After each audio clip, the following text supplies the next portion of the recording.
S ஆண்டவர்களே, பிரியமுள்ள சகோதர சகோதரிகளே, இந்த இனிமையான காலை உரையிலே ஆண்டவருடைய சன்னிதானத்திலே ஒரே சமூகமாக ஒன்று கூடி ஆண்டவருக்கு நன்றி பலி செலுத்த வந்திருந்தோம்.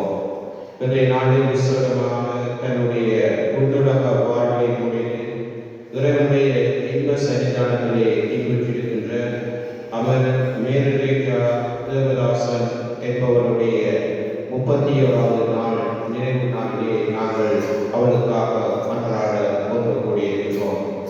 இறைவன் வாழ்வு என்றபடியே கொடுத்து அது ஒரு விசேடமாக ஆழமான உறுதியான நிலையான விசுவாச வாழ்வை கொடுத்து இதனூடாக இறைவன் பல நன்மைகளை பொழிந்திருக்கிறார். இந்த நல்ல வாழ்வுக்காக இறைவனுக்கு நன்றி கூறுவதோடு இவ்வுலக வாழ்வு பயனிலே அறிந்தும் அறியாமலும் கட்டிக்கொண்ட பாவங்களை இறைவன் மன்னித்து இவருக்கு இன்ப சன்னிதானத்திலே இடமளிக்க வேண்டும் என்று இந்த பணியிலே சுருக்கமாக மன்றாடுகிறோம்.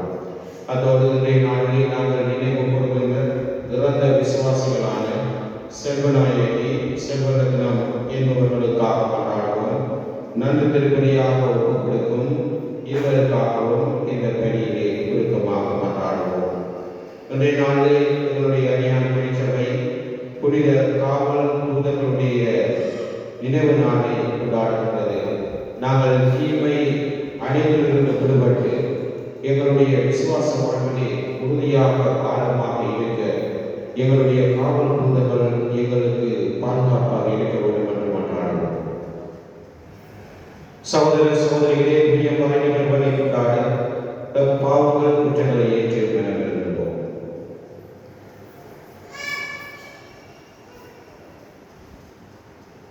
எல்லாம்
உன் குற்றங்களை அவர் பொறுத்துக் கொள்ளார்.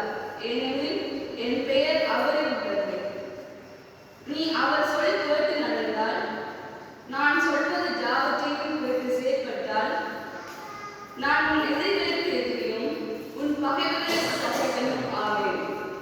ஏனெனில் என் தூதர் உனக்கு முன் செல்வார். இதுதான் வழங்கும் அருள்வாக்கு.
அவர் ஒரு சிறு பிள்ளையை அடைந்து அவர்கள் நடுவில் நிறுத்தி பின்வருமாறு கூறினார்: நீங்கள் மனம் திரும்பி சிறு பிள்ளைகளைப் போல் ஆகாவிட்டால் விண்ணரசில் புக மாட்டீர்கள் என உறுதியாக உங்களுக்கு சொல்கிறேன். இந்த சிறு பிள்ளையைப் போல நம்மை தாழ்த்திக் கொள்வோரே விண்ணரசில் மிகப்பெரியவர். இத்தகைய சிறு பிள்ளை ஒன்றை என் பெயரால் ஏற்றுக்கொள்பவர் எவரும் என்னையே ஏற்றுக்கொள்கிறார். இச்சிறியோரில் ஒருவரையும் நீங்கள் இழிவாக கருத வேண்டாம். கவனமாயிருங்கள். இவருடைய வானல் முதல்கள் என் விண்ணக தந்தையின் திருமுன் எப்பொழுதும் இருக்கிறார்கள் என நான் உங்களுக்கு சொல்கிறேன். இது வாழ்த்துதல் இயேசு கிறிஸ்துவின் நற்செய்தி.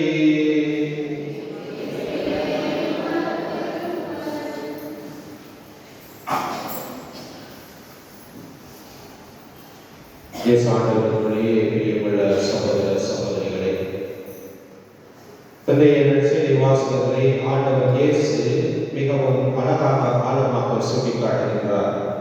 தாழ்ச்சி உள்ளம் கொண்டோர் பெற்றோர். சிறு பிள்ளைகளைப் போல நாங்கள் தாழ்ச்சி உள்ளம் கொண்டிருக்க வேண்டும் என்பதை நிறைவாக ஆழமாக சுட்டிக்காட்டுகிறார். இதே வாசகத்தை தான் நேற்றைய தினமும் எங்களுடைய வாழ்க்கையிலே கேட்டோம். இந்த தாழ்ச்சி என்கிற புண்ணியம் எங்களுடைய கிறிஸ்தவ வாழ்விலே மிக மிக அத்தியாவசியமாக இருக்கின்றது.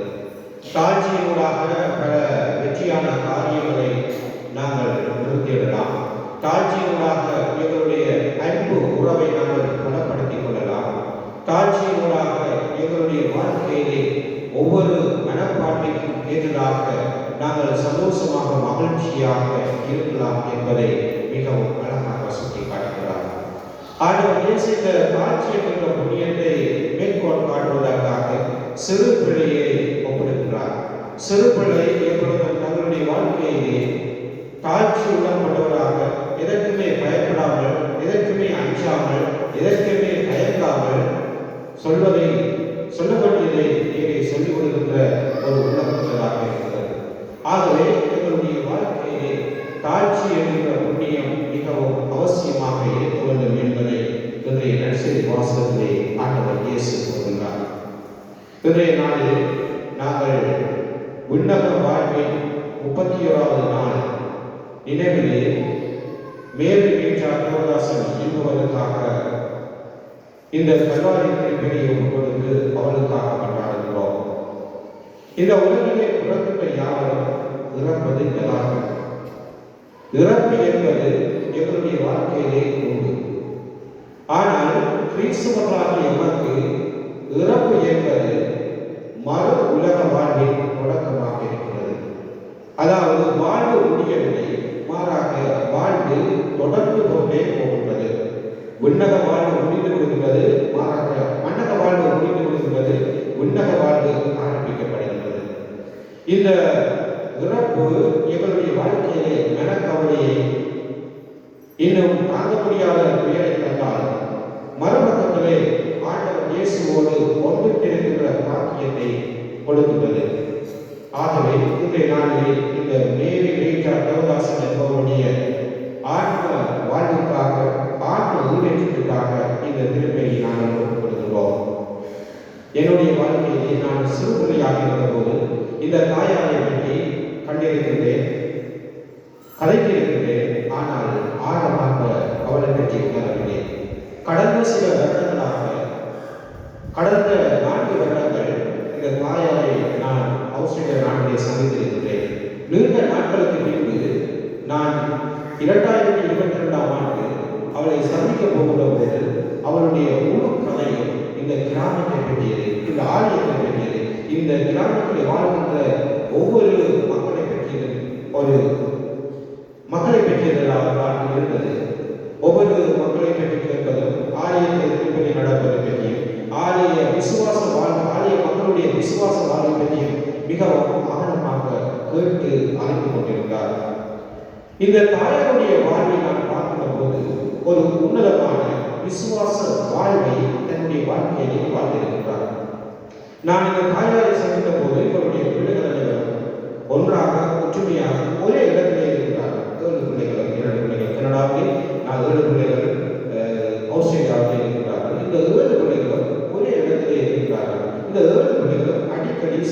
வருவார்கள். ஆகவே இந்த தாயை பற்றி சிந்திக்கின்ற போது பிள்ளைகள் எவ்வாறு ஒற்றுமையாக இருக்க வேண்டும் என்பதை ஆழமாக தன்னுடைய வாழ்வினூடாக எடுத்து காட்டியவர். இந்த தாயார் தன்னுடைய வாழ்க்கையிலே ஒரு விசுவாச அன்பு பகிர்வு வாழ்க்கையை எடுத்து காட்டி தான் விட்டு சென்ற வழியை தன்னுடைய பிள்ளைகளும் வாழ வேண்டும் என்று தன்னுடைய வாழ்க்கையின் ஊடாக எடுத்து கூறியவர். தன்னுடைய பிள்ளைகளுக்கு மட்டுமல்ல, மாறாக எங்களுக்கும் ஒரு செய்தியை கொடுக்கிறார். நாங்கள் அனைவரும் ஒற்றுமையாக சந்தோஷமாக இருக்க வேண்டும் என்பதை தன்னுடைய வயது முதிர்ந்த காலத்திலும் தன்னுடைய இயலாமை காலத்திலும் தன்னுடைய இயலாமையினூடாக செய்ய வேண்டியதை செய்ய முடியுமானதை நல்ல முறையில் செய்து வாழ்ந்தவர். தன்னுடைய வாழ்க்கையிலே நான் இவரை சந்தித்த போது கையிலே சிறுமானே இறைவனுடைய வாழ்க்கையிலே பின்னி புடைந்தவளாக இறை விசுவாசத்திலே ஆழமாக இருந்தவளாக இருக்கின்றார். இந்த வருடம் தை மாதம் இதை சந்தித்த போது இந்த தாயார் எனக்கு கூறிய விடயம், இன்னும் அதிக நாட்கள் என்னால் இருக்க முடியாது, என்னுடைய வாழ்க்கையை இதோட முடிந்து விட வேண்டும் என்று அவள் அறிவுறுத்தினார். ஆனால் இறைவன் உண்மையாகவே இவளுக்கு ஒரு நீண்ட வாழ்வை கொடுத்திருக்கிறார். இவள் தன்னுடைய வாழ்க்கையிலே மரணத்தை சந்தித்தாலும் இறைவனோடு ஒன்றித்திருக்கின்ற பாக்கியத்தை பெற்றிருக்கிறார். தான் வாழ்ந்ததை தன்னுடைய வாழ்க்கையை பெற்றுக்கொண்டதை பிள்ளைகளுக்கு ஊட்டி பிள்ளைகளும் இவ்வாறு தான் வாழ வேண்டும் என்பதை தன்னுடைய வாழ்க்கையை சுட்டி காட்டியிருக்கின்றார். அன்புமிக்க சகோதரர்களே, இந்த கிராமத்திலே இவள் வாழ்ந்த பொழுது தன்னுடைய விசுவாச வாழ்வின் பயணத்துவாக தான் பெற்றுக்கொண்டதை எங்களுக்கு கொடுத்திருக்கின்றார். அதாவது இறைவனோடு நாங்கள் ஆழமான உறவை கொண்டிருக்க வேண்டும், இறைவனோடு எங்களுடைய வாழ்வு புண்ணியதாக இருக்க வேண்டும், இறை விசுவாசத்திலே நாங்கள் ஆழமாக ஊன்றி இறைவனோடு நாங்கள் சங்கமிக்க வேண்டும், ஐக்கியமாக வேண்டும் என்பதை நமக்கு எடுத்துக் கொடுக்கிறார். ஆகவே இன்றைய நாளிலே இந்த 37வது நாள் நினைவுபடுத்தி நாங்கள் அவருக்காக ஒப்புக் கொடுக்கிறோம். இறைவனுக்கு நன்றி கூறுவோம். நீண்டதொரு வாழ்க்கையை கொடுத்து நீண்டதொரு வாழ்க்கையினூடாக நல்ல படிப்பினைகளை நம்முடைய வாழ்வுக்கு கொடுத்து அதனூடாக தன்னுடைய வாழ்வினை எங்களுக்காகவும் செபிக்கின்ற ஒரு உன்னதமான பாக்கியத்தை அவர் பெற்றிருக்கிறார். ஆகவே நாங்கள் இந்த வழியை தொடர்ந்து அவளுக்காக கொண்டாடி இவருடைய பிரிவாளர் உயர்த்திருக்கின்ற இவருடைய பிள்ளைகளுக்கும் மருமக்கள் பேரப்படைகளுக்கு இறைவனாமை ஆறுதல் கொடுக்க வேண்டும் என்று இந்த பணியிலே உருக்கமாக தொடர்ந்து மன்றாடுவோம். ஆமென். எழுந்து எங்களுடைய விண்ணப்பங்களை தேவைகளை ஆண்டவருடைய பாதத்திலே சமர்ப்பிக்க கொண்டாடுவோம்.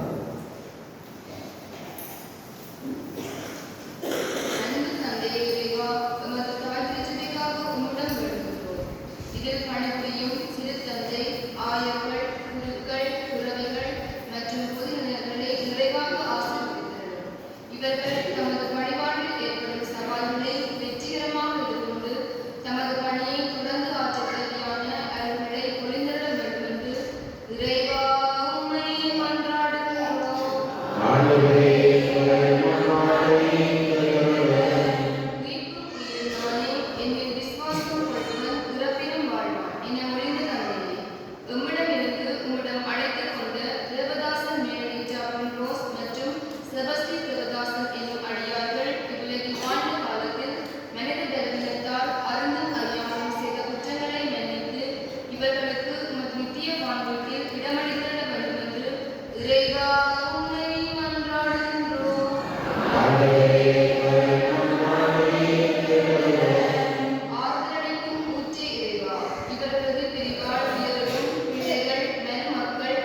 சகோதர சகோதரிகளே, என்னுடையதும் உங்களுடையதுமான இப்படி எல்லாம் வல்ல தந்தையாகிய இறைவனுக்கு எதிராகபடி மன்றாடுங்கள்.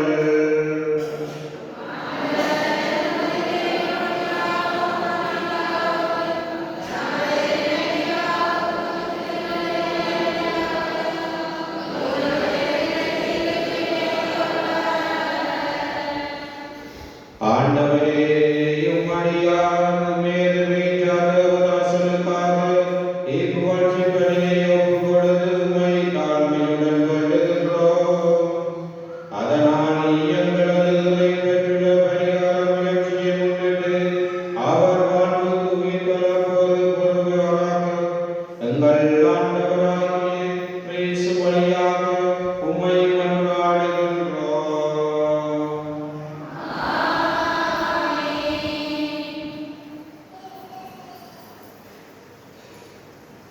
ஆண்டவர் உங்களோடு இருப்பாராக.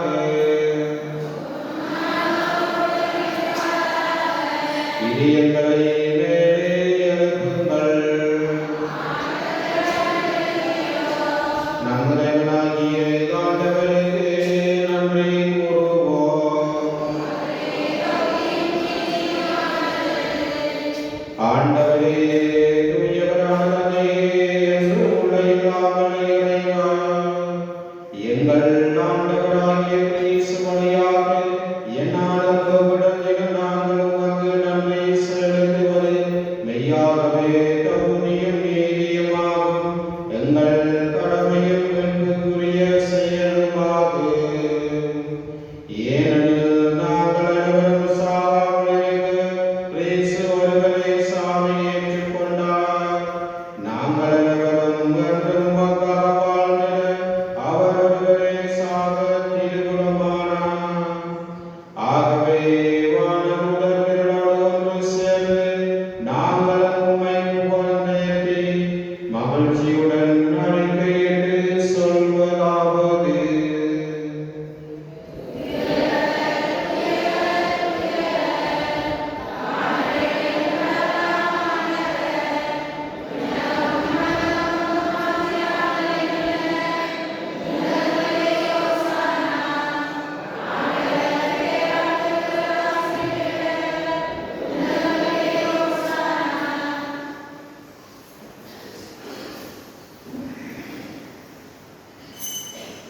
ஆண்டவரே, நீர் மெய்யாகவே தூயவர், தூய்மை அனைத்திற்கு ஊற்று. ஆகவே உம்முடைய ஆவியை கொண்டு இக்காரியங்களை தூய்மைப்படுத்த உம்மை வேண்டுகின்றோம். இவ்வாறு எங்கள் ஆண்டவர் இயேசு கிறிஸ்துவின் உடலும் இரத்தமுமாக எங்களுக்கு இவை மாறுவனவாக. அவர் பாடுபடவும் அறிந்து தம்மை கையளித்த போது அப்பத்தை எடுத்து நன்றி செலுத்தி அதை விட்டு தம் சீடர்களுக்கு அளித்து கூறியதாவது: அனைவரும் இதிலிருந்து பெற்று உண்ணுங்கள், ஏனெனில் இது உங்களுக்காக கையளிக்கப்படும் என் உடல்.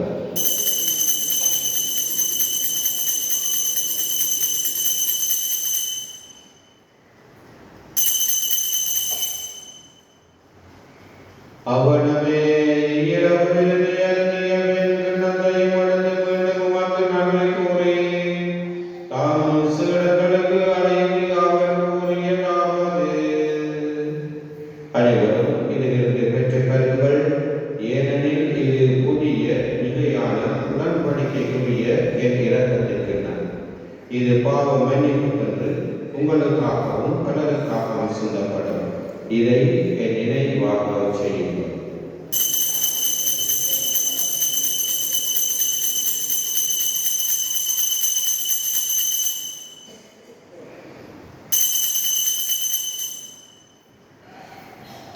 நம்பிக்கையின் மறை பொருள்.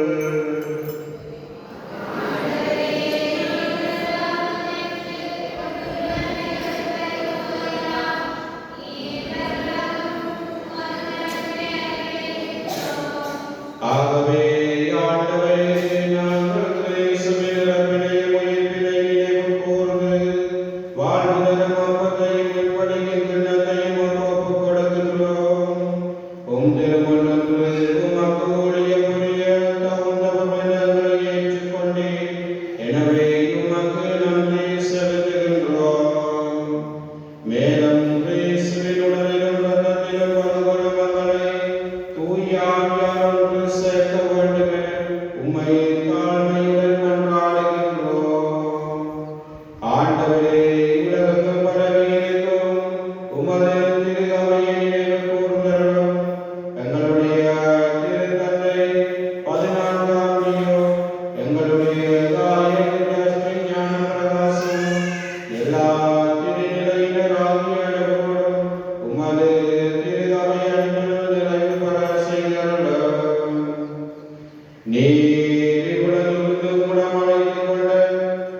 தேவதாசன் செல்வநாயகி செல்வரத்னம் என்னும் அடியாரை நினைவு கூர்ந்தருளும்.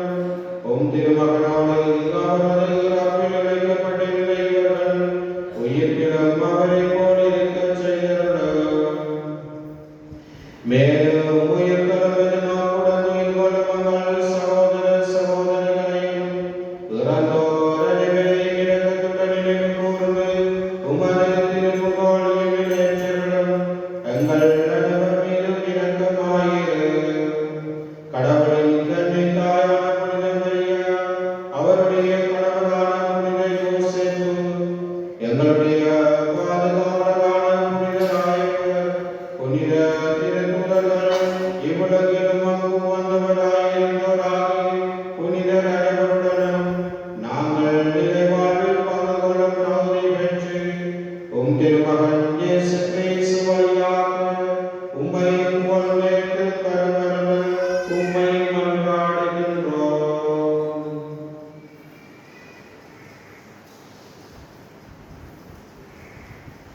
இவர் வழியாக இவரோடு இவரில் எல்லாம் வல்ல இறைவனாகிய தந்தை, தூய ஆவியாரின் ஒன்றிணைந்து எல்லா புகழும் ஆட்சியும் என்றென்றும் உமக்கு உரியதே.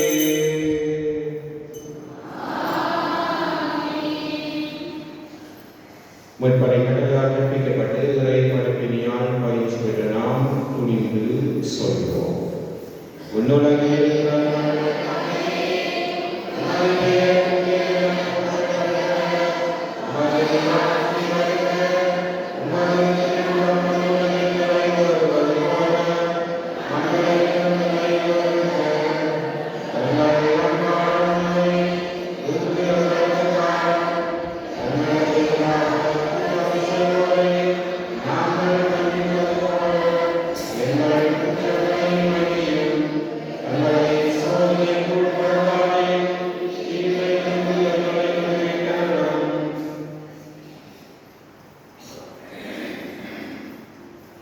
ஆண்டவரே, தீமையிலிருந்து உங்களை விடுவித்து எங்கள் வாழ்நாளில் அமைதியை கனிவுடன் அருள உம்மை மன்றாடுகின்றோம்.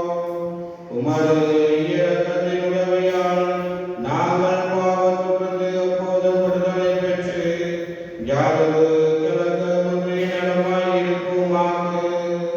நாங்கள் எதிர்நோக்கி இருக்கும் பேரின்பத்திற்காகவும் எம் மீட்பராகிய இயேசு கிறிஸ்துவின் வருகைக்காகவும் காத்திருக்கின்றோம்.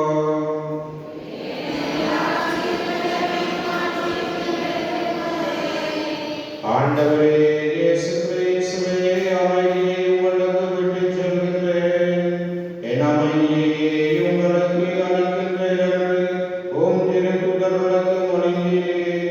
எங்கள் பாவங்களை பாராமல் உமது திரு அவை நம்பிக்கை கண்ணோக்கி உமது திருக்குளத்துக்கு ஏற்ப அதற்கு அமைதியை ஒற்றுமை அளித்தருள்வீராக. என்றென்றும் வாழ்ந்து ஆட்சி செய்கின்றவர் நீரே. ஆண்டவருடைய அமைதி என்றும் உங்களோடு இருப்பதாக. ஒருவருக்கொருவர் ஆண்டவர் இயேசு உலகிலே விட்டு சென்ற அமைதியை பகிர்ந்து கொள்வோம். உங்களது அமைதி.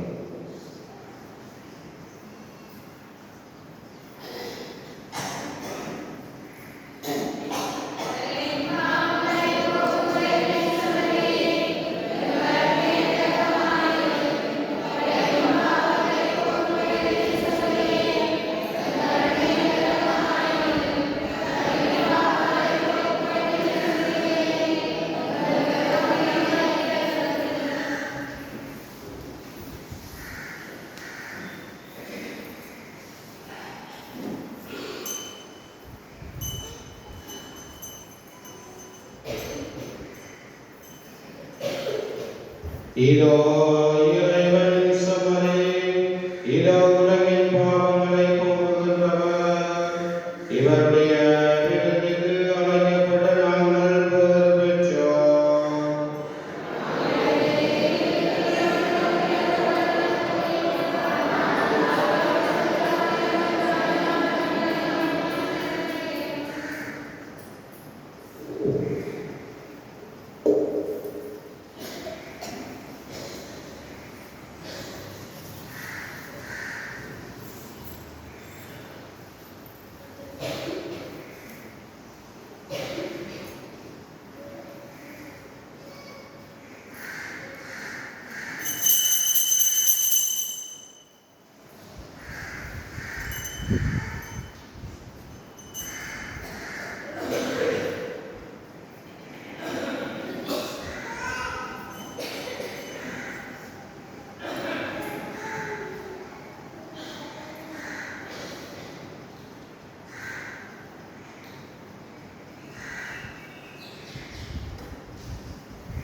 செலுத்துவோமாக.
தந்தை என்னிடம் ஒப்படைக்கும் அனைவரும் என்னிடம் வந்து சேர்வர், என்னிடம் வருபவரை நான் பொறுமையை தடைவிட மாட்டேன் என்றார் பாடல்.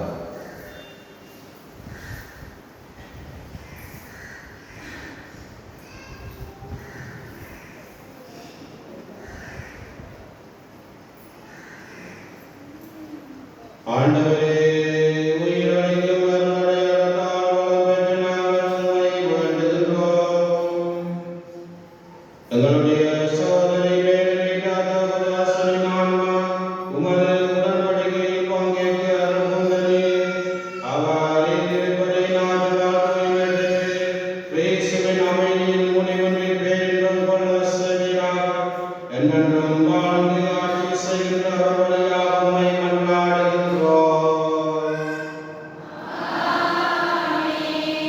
ஆண்டவர் உங்களோடு இருப்பாராக.